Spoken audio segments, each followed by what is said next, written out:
Welcome to Versus, a new look, not a new attitude per se, but a new look because we were on Letterboxd. You could search for like ITN Studios, and every movie that was attached to that distinction, we did. We watched all of them, with the exception of ones that haven't been released. We'll get to those, but if you go to ITN's actual website, it's kind of like the end of every horror movie. Like you think you killed the bad guy, and you open the door, there's like 20 more bad guys. It's like, oh shit. So it cuts off. And now here we are in the sequel to Versus, where we are now going through the ITN catalog as ITN has claimed movies. And it's a fuck ton of movies. Will, how you doing? I'm doing good. Just when we thought we had left one rabbit hole, we found a shittier rabbit hole. Yeah. And so because John and I have gone on this venture this long, we decided once again that the only way out is through. And so for your viewing entertainment, we have now entered this second shittier rabbit hole for you. The good news is, I guess, the first movie ever, when you go on the ITN webpage and you do any kind of research, the first movie ITN, we're giving you history. The first movie ITN ever attached their name to as a production studio was a 2004 movie called Insight of Evil.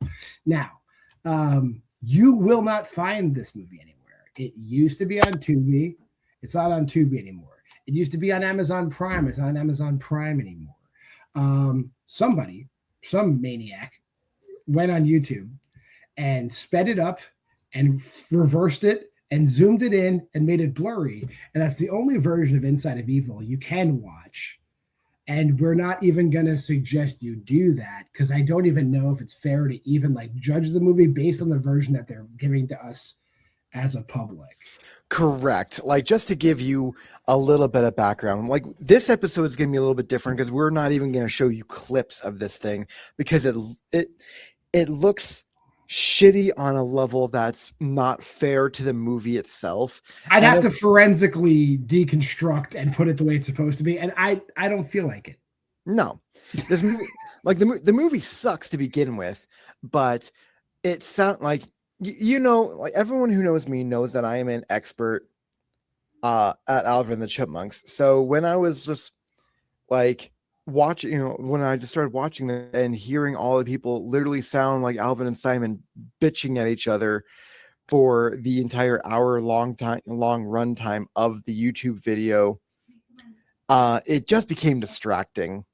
And that's when you forget like that everything else is moving way too fast and everything it's just bad. I would agree. I'll just give you a quick synopsis. There's girls, they are twins. One of the twins is sexually assaulted and murdered.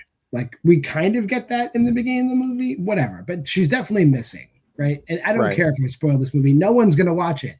Like, there's literally like 10 reviews on Letterboxd, and we're 2 of them. So the sister is like living in limbo, like 9 months after her sister vanishes. And then, wouldn't you know it, like a bunch of kids from the school, and it's like your typical like Breakfast Club scattering of kids are going to go up to the same exact cabin her sister disappeared at.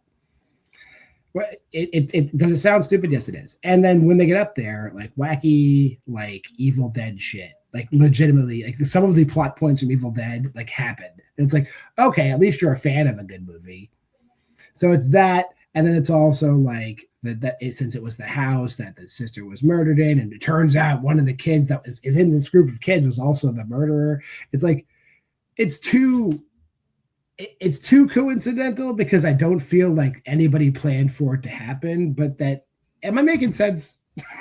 Like everything's it's too convenient even for like a shitty B horror movie. It's too convenient. Right. Like, had they just stuck with the Evil Dead angle, that would have been one thing, but then they literally go into I Spit Into Your Grave, kind of like What Lies Beneath to a certain degree. So it's like they're much all at the same time. And I'm glad that they're fans of good movies, but it's like they clearly have they don't have the wherewithal of how to make a good movie, and so it's just distracting.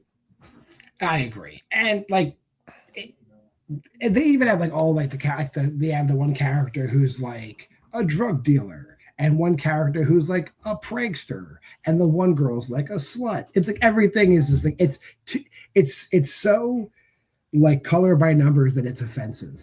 Like it's Right. like that's the most positive thing I can say about it. There were like a sequel to this movie. There's at least 2 sequels to it, and then there's like the guy also made another movie that has a sequel to it. We're not even gonna get into it. I have no like ITN did not claim any movies past this movie, which says something. Which says Right. something. So Yeah, like, we're done. We're done here. I mean, it's impressive that they managed to bury this one into the depths of hell so much. Where we all know that Lisa Warren is the activities director, and maybe it was her They're showing this movie in hell. They're showing this movie in hell. I guarantee it. No, you see, I think that that's an insult to hell. Like this movie's so shitty that they refuse to show this movie in hell, and so because it's just it's just too shitty, and so yeah, we're not covering anything more from this franchise. Normally, we would attack a franchise like this. This isn't fun to make fun of. So no, fuck this movie. This is just a milestone for us. We're gonna rate it.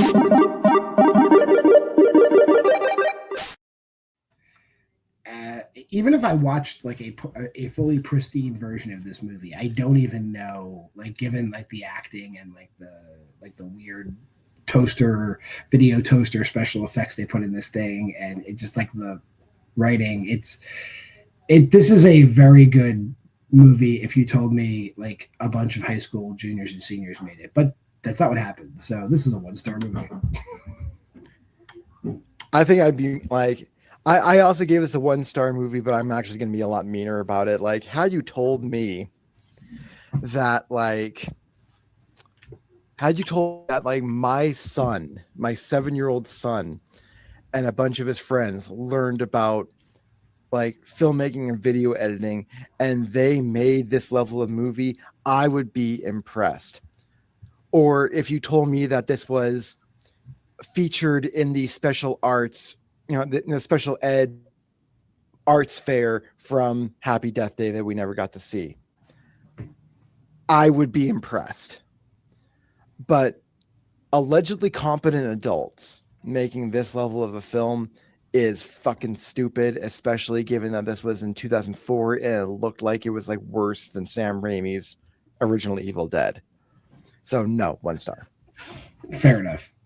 So what's coming up in the next few weeks? Well, now we're diving into ITN for real, because I do believe every movie after this we could find somewhere on the internet. The first movie we're going to talk about is a movie called Bad Reputation, which is I guess similar to this movie, because basically it's about a girl who is wronged and she's going to go back and get all the people that wronged her. Because I guess this is like if Easy A was a horror movie, I'm assuming, but I imagine it will be bad. So or is this like Promising Young Woman before Promising Young Woman was a thing? It's 2007, so it definitely was before Promising Young Woman was a thing. But we'll find out next week, and then we're gonna just progress through. There's other small franchises we have not touched on. There's plenty of movies like one-offs. There's movies where celebrities show up and slum. It's kind of like what we've already done on Versus, but we're going to go through it in earnest, and we're going to get to every single ITN movie.